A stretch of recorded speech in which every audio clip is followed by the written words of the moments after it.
नमस्ते दोस्तों, फिलहाल हम लोग आ गए हैं भाईजैक टूरिज्म के सबसे प्रसिद्ध स्थान, वो है आईएनएस कुर्सुरा और सबमरीन म्यूजियम। तो ये बहुत ही फेमस है और सभी को ऑलमोस्ट मालूम है, तब भी मैं कोशिश करूंगा इसके लिए और भी कुछ डिटेल्स आप लोगों को देने के लिए। यहाँ पे टिकट का जो प्राइसिंग है वो है adult 40, child 20, camera 50, video camera 200, school child in A group पर ग्रुप मतलब स्टूडेंट 10 रुपए करके। तो यहाँ से टिकट खरीदने के बाद हम लोग अंदर की तरफ जा रहे हैं। तो कुछ इंटरेस्टिंग फैक्ट्स सबमरीन के लिए मैं यहाँ पे पूरा वीडियो डाल के रखा है। अगर आप लोगों को वो सारे फैक्ट्स जानना है तो आप पॉज करके भी देख सकते हैं। और making of Kursura museum and overview of life in a submarine कैसे होता है, पूरा डिटेल्स दिया गया है। और मैं ये सारे डिटेल्स आप लोगों को यहाँ पे दे रहा हूँ। अगर आपको पढ़ना है पॉज करके आप लोग पूरा जानकारी ले सकते हैं। और इंडियन नेवी का एवोल्यूशन सबमरीन म्यूजियम कैसे हुआ था यह भी है। देखिए, आईएनएस कुर्सुरा और S-20 ये diesel electric submarine of Indian navy, ये इंडियन नेवी का 4th सबमरीन था। कुर्सुरा वाज कमीशन्ड इन 18 दिसंबर 1969 और डिकमीशन्ड इन 27 फरवरी 2001। मतलब 31 ईयर्स इन्होंने इंडियन नेवी पे काम किया था। कुर्सुरा वाज पार्टिसिपेटेड, जो इंडिया एंड पाकिस्तान का जो वॉर हुआ था बांग्लादेश के लिए 1971 में, और यहाँ पे एक बड़ा की रोल प्ले किया था। तत्कालीन जो प्राइम मिनिस्टर था CM N चंद्रबाबू नायडू 9 अगस्त 2002 में इसको प्रिजर्व करने और म्यूजियम बनाने के लिए और पब्लिक को दिखाने के लिए स्टार्ट किया। और 24 अगस्त 2002 फाइनल जर्नी तो आ गया विशाखापत्तनम में। अभी एक तो डेस्टिनेशन है। डिस्पाइट बीइंग मतलब डिकमीशन होने के बाद में ये जो शिप है ये अभी भी ड्रेसिंग शिप होता है। और ड्रेसिंग शिप किसको बोला जाता है? जो शिप फिलहाल काम कर रहा है। और यहाँ पे ये जो घर देख रहे हैं रेडियो ऑपरेटर के रूम है और वहाँ पे बहुत सारे लोगों के रूम है। मतलब टोटल यहाँ पे 75 ऑफिशियल्स रहते थे, उससे 8 ऑफिशियल और 67 था सेलर। तो यहाँ पे फिलहाल हम लोगों को कोई गाइड नहीं मिला। और यहाँ पे वे लोग कैसे रहते थे, मतलब एक एक रूम में कैसे करके रहते थे, कहाँ के काम करते हैं, बाथरूम कैसा है और यहाँ पे कैसे चलता था, ये सारे डिटेल्स दिया गया है। तो ये एक बड़ा बात है। मगर यहाँ पे अगर हम लोग गाइड मिल जाता तो शायद और भी बड़ा मजा आता, मगर उस दिन कोई गाइड नहीं मिल रहा था। और यहाँ पे उन लोगों को कैसे रहते थे विश्राम वगैरह करने के लिए, और बहुत बढ़िया है और बहुत ही एक कॉम्प्लेक्स मैकेनिज्म मालूम ही हो रहा था। देखने में तो बहुत बढ़िया लग रहा था। और ये जो सारे पोर्शन देख रहे ना, ये एक्चुअली बैटरी कंपार्टमेंट था। यहाँ पे बहुत सारे बैटरी भी था, कभी कभी बैटरी से भी इसको चलाया जा सकता था। और इसका जो इंजन था वो डीजल इंजन था 2T42M और ऑलमोस्ट वो 2000 हॉर्स पावर और 1500 किलोवाट की पावर निकल सकता था। Kursura have also 3 electric motors and एक 2 मोटर था जिसमें 1350 करके हॉर्स पावर था और एक मोटर था जैसे 2750, और ये सारे बैटरी ऑपरेटेड मोटर था। और इसका सरफेस की जो स्पीड था वो था 16 not means 30 kilometre per hour. Submerge of position में इसका स्पीड था 15 नॉट मतलब 28 किलोमीटर पर आवर। और पूरा मार्च होने के बाद ये एक्चुअली 9 नॉट और 70 किलोमीटर पर आवर गतिवेग में काम करता था। और ये जो ड्रेस देख रहे हैं ये एक्चुअली पहन के वो लोग तब बाहर की तरफ निकलते थे अगर जरूरत हुआ। और ये जो रूम है ये एक्चुअली इन लोगों को स्टोर रूम है जहां पे ये लोग खाना वगैरह सब कुछ स्टोर करते थे। और ये जो सबमरीन है ये एक्चुअली एक बार में 20,000 माइल मतलब 32,000 किलोमीटर जा सकते थे ऊपर सरफेस में। सबमर्ज होने से 380 माइल और 610 किलोमीटर जा सकते, और पूरा डाउन होने के बाद 10 किलोमीटर और 19 किलोमीटर जा सकते थे। और यहाँ पे अभी देख रहे हैं ये था इन लोगों का एक्चुअली किचन रूम। किचन उस टाइम एक्चुअली गैस वगैरह तो नहीं यूज कर सकते थे क्योंकि सबमरीन में बहुत प्रॉब्लम होता है गैस के, तो यहाँ पे इलेक्ट्रिकली ये लोग कुक करते थे। तो बहुत सारे कंपार्टमेंट वगैरह है, बहुत सारे स्विचेस है। यहाँ पे टॉर्पेडो वगैरह एक समय रखा जाता था। और मैंने आपको पहले भी बताया कि 1971 में जो वॉर हुआ था ये एक्चुअली बहुत उस टाइम काम पे आया था। और इन्होंने एक्टिवली उस वॉर में पार्टिसिपेट भी किया था। तो ये जानने के बाद, और आप लोगों को सब मालूम ही है कि 1970 वॉर में पाकिस्तान से हम लोग बांग्लादेश को छुड़ा पाए थे, और यहाँ पे एक बाथरूम था और भी कुछ बेड्स वगैरह था जो यहाँ पे था। फिलहाल देखने के लिए वो सारी चीजें हटाया गया है। बाहर की तरफ भी आपको बहुत सारे इसका छोटा छोटा पार्ट रखा गया है जिसके बोला गया है कुछ। तो ये आप लोग बाहर में भी आके वो सारी चीजें पढ़ सकते हैं। मैं डिटेल्स नहीं बताऊंगा क्योंकि डिटेल्स बताने से लेट हो जाएगा। ये था हाई प्रेशर एयर बोतल। इसमें क्या होता है, हवा प्रेशर में डाला जाता था। अब और ये यहाँ पे जो सैप था, मैंने बताया कि 3 ब्लेड था इसमें। Every blade have 6 another blade. And ये देखिए पीछे की तरफ अभी भी इसको बहुत अच्छे तरीके से मेंटेन किया जा रहा है। और ये था रिफ्लेक्टर सोनार सिस्टम। मतलब सोलर सिस्टम से क्या होता है, सोनार सिस्टम मतलब वहां से आवाज जाके उसको मालूम होता है कि वहां पे कुछ है क्या नहीं है। और ये जो कंप्रेसर है मेन इस सिस्टम, क्योंकि देखिए अंदर की तरफ बहुत गर्मी होता है तो इसके वजह से उसको हैबिटेबल टेम्परेचर रखना होता है। तो फिलहाल हम लोग आ गए हैं उसके ठीक ऑपोजिट में है। यहाँ पे है सबमरीन म्यूजियम, उसके ऑपोजिट है TU-142M एयरक्राफ्ट म्यूजियम। ये भी इंडियन नेवी से चालू किया गया है। ये भी एक बड़ा बात है क्योंकि देखिए जो विमान सारे एयरक्राफ्ट सब मतलब वॉर में जाता है वो तो ज्यादातर नॉर्मल पीपल के लिए दिखाई नहीं देता क्योंकि बहुत सारे सिक्योरिटी की बात है। तो फिलहाल यहाँ पे जाने के पहले मैं आप लोगों को बता देता हूँ टिकट का रेट क्या है। और यहाँ पे टिकट का रेट है 70 पर पर्सन फॉर एडल्ट, 40 पर पर्सन फॉर चिल्ड्रेन। यहाँ पे कैमरे की कोई बात नहीं है। और अंदर की तरफ मतलब अभी नॉर्मल एरिया पे कैमरा और वीडियो फोटोग्राफी कर सकते हैं, मगर एयरक्राफ्ट के अंदर वीडियोग्राफी करना अलाउ नहीं है। तो और यहाँ का टाइमिंग्स भी मैं बता देता हूँ। मंडे टू फ्राइडे 2 बजे से 8:30 बजे तक खुला रहता है, और सैटरडे और संडे आप 10 बजे से 8:30 बजे तक खुला रहता है। और हम लोग उस दिन जब गए, एक ही बात है, बहुत भीड़ था। और यहाँ पे एक पोर्शन था जहाँ पे कुछ तस्वीर वगैरह लिए हमने। और अभी हम लोग म्यूजियम की तरफ एंटर करेंगे। और म्यूजियम की तरफ जब एंटर करेंगे, वो जो कॉन्सेप्ट में बनाया गया था, एक्चुअली इन्होंने बनाया था, ये एक सोवियत रशियन एक एयरक्राफ्ट, एक्चुअली ये एक सोवियत रशियन के बनाया हुआ एयरक्राफ्ट है। और ये एक्चुअली यहाँ का जो बनाया था, ये इनका पूरा डिटेल्स दिया गया है, कैसे कॉन्सेप्ट लेके किस कॉन्सेप्ट से ये एयरक्राफ्ट बनाया गया था। क्योंकि ये एयरक्राफ्ट 29 इयर्स इंडियन एयरफोर्स में था और बहुत अच्छी तरीके से इन्होंने परफॉर्म किया, कोई भी एक्सीडेंट ना होके। तो ये एक बड़ा बात है। और एक्चुअली ये 30,000 आवर्स इन्होंने कंप्लीट किया था और रिटायरमेंट दे दिया गया 29 मार्च 2017 में। तो टोटल ये जो एयरक्राफ्ट म्यूजियम बनाने में उस टाइम 14 करोड़ रुपए खर्चा हुआ था। और यहाँ पे एयरक्राफ्ट की length, wing span, height, crew, कितना व्हील बेस था, डिटेल्स अगर आप लोगों को मैंने पहले भी बताया कि इतना डिटेल्स एक साथ बोलने में वीडियो बहुत लेंथी हो जाएगा। और ये था तत्कालीन ब्लैक बॉक्स इस फ्लाइट का, ओरिजिनल फ्लाइट ब्लैक बॉक्स यहाँ पे रखा गया है। ब्लैक बॉक्स तो मालूम ही है सभी को क्या क्या होता है। और एक्चुअली ये एयरक्राफ्ट किस किस दिन कहां पे गया, क्या क्या किया, ये सारे डिटेल्स यहाँ पे लिखा गया है।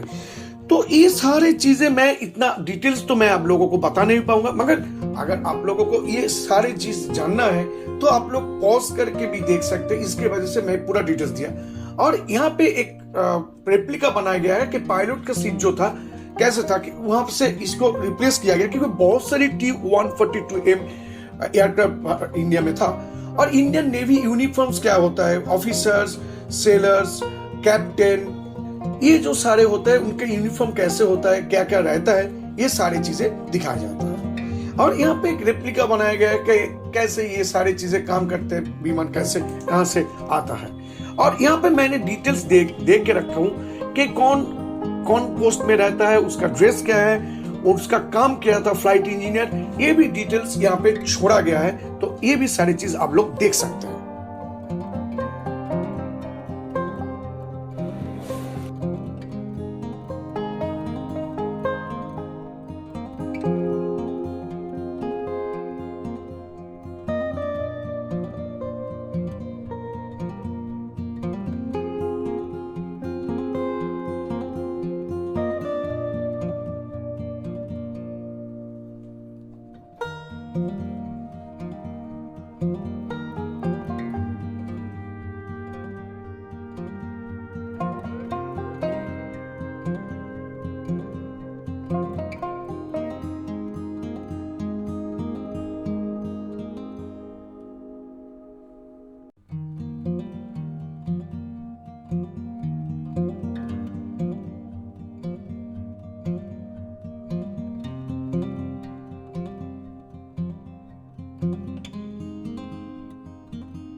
और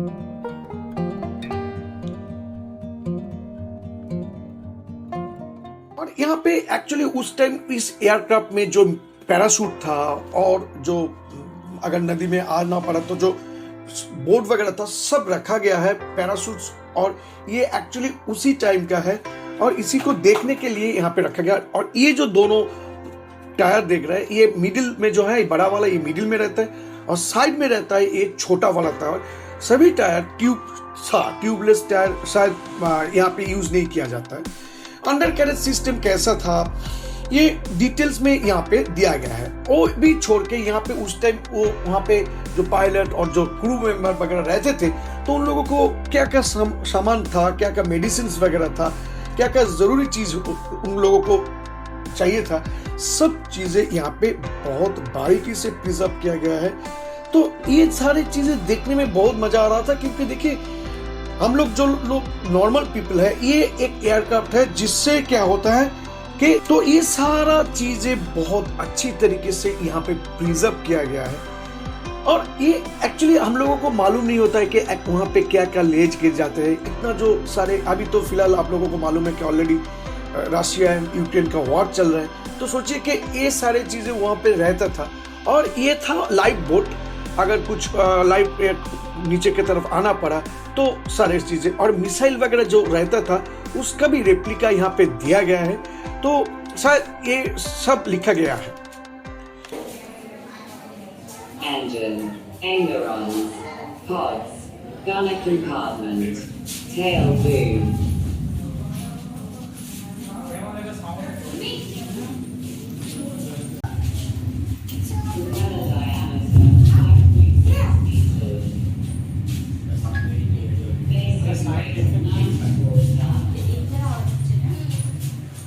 अभी बाहर की तरफ आपको यहाँ पे कुछ चीजें देखने को मिलेगा कि सेवा मेडल कैसा होता है, किसको किसको दिया जाता है, और इंडियन आईआर में किंग को कौन अवार्ड्स और ऑनर्स दिया गया है। INS 312 इसका टेस्ट और टाइटल कैसा आया था, और स्क्वाड्रन मोटो जो था वो भी लिखा गया है। ये छोड़ के भी यहाँ पे आप जब ये रिटायरमेंट हुआ था उस दिन एक गिफ्ट इसको मिला था, ये था वो सर्टिफिकेट। और ये सारे जवान एयरक्राफ्ट नेवल ऑफिसर है जिन लोगों की तस्वीर है। और यहाँ पे और भी एक हिस्ट्री है, ये आप शायद पॉज करके पढ़ लेंगे तो आपको शायद अच्छा लगेगा।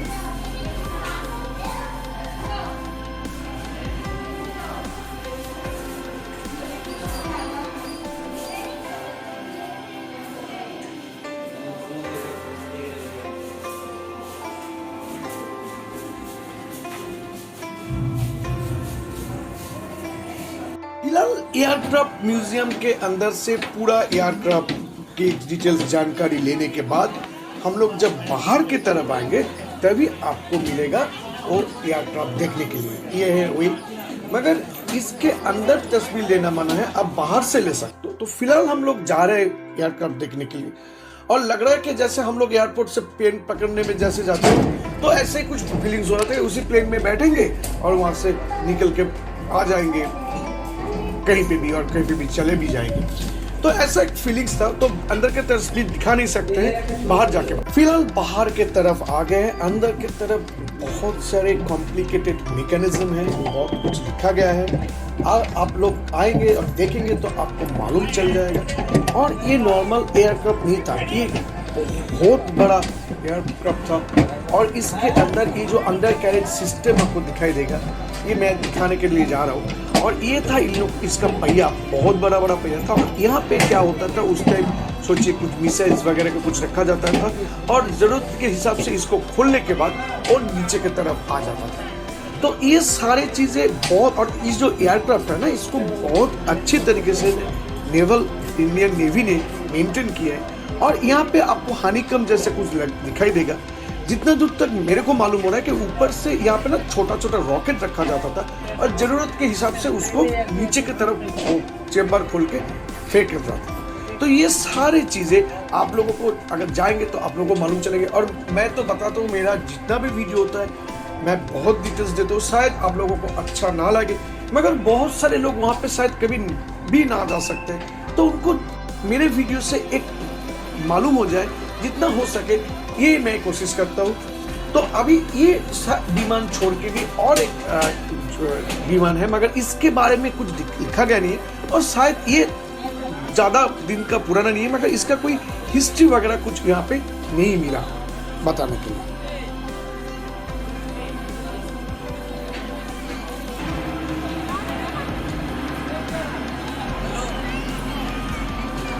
बहुत सारे तस्वीर लेने के बाद अभी हम लोग यहाँ से निकल जाएंगे और अभी हाईजैक भी हम लोग कल छोड़ देंगे, क्योंकि हम लोगों का यहाँ पे जो देखना था ऑलमोस्ट हो गया। कुछ चीज़ें हम लोग मिस करके और भी पॉसिबल समय गए, क्योंकि 2 दिनों में इतना सारे चीज़ें एक साथ आप लोग एक्सप्लोर नहीं कर पाओगे। लाइट हाउस था, एक बड़ा गार्डन था, मतलब तो सारे चीज़ें मिस हो गया। ठीक है, अब फिर आएंगे तो देखेंगे।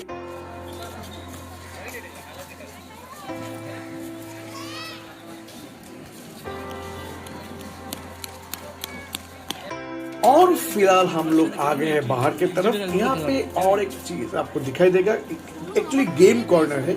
यहाँ पे जाके आप लोग कार वगैरह या फाइट जब उड़ाएंगे तो आपको कैसा फीलिंग्स होगा, ये सारी चीजें था। मगर एक्चुअली हम लोगों को और करना नहीं था, क्योंकि सुबह से निकले थे और मेरा तबीयत भी उस दिन बहुत खराब हो गया। बहुत हेक्टिक जा रहा था। जो लोग मेरा वीडियो देख रहे हैं हम लोग मालूम है कि हम लोग 9 दिनों में 2700 किलोमीटर ऑलमोस्ट कवर। तो ये जो है एक्चुअली ये वार मेमोरियल है 1971 में जो इंडिया जीता था। ये भी पास में ही है, एक बड़ा अचीवमेंट है। उसके बाद हम लोग आ गए आर के बीच में थोड़ा बैठने के लिए। शाम के टाइम सनसेट हो रहा था, तो थोड़ा समय बैठे, सनसेट के मजा लिया। और फिलहाल यहाँ से निकलेंगे घर के तरफ। और ये जो आर के बीच है ये बहुत ही फेमस है, क्योंकि यहाँ इस आर के बीच के आसपास ही आपको ये दोनों सबमरीन म्यूजियम और एयरक्राफ्ट म्यूजियम मिल जाएगा। और यहाँ पे आसपास बहुत सारे होटल भी हैं, आप लोग यहाँ पे आके भी रुक सकते हैं। फिलहाल हम लोगों ने होटल तो नहीं लिए थे, क्योंकि हम लोगों ने गेस्ट हाउस लिए थे, क्योंकि वहाँ पे खाना वगैरह हम लोग पका सकते हैं खुद की सुविधा के लिए। तो चलिए अभी यहाँ से निकलते हैं, गाड़ी की तरफ जाते हैं।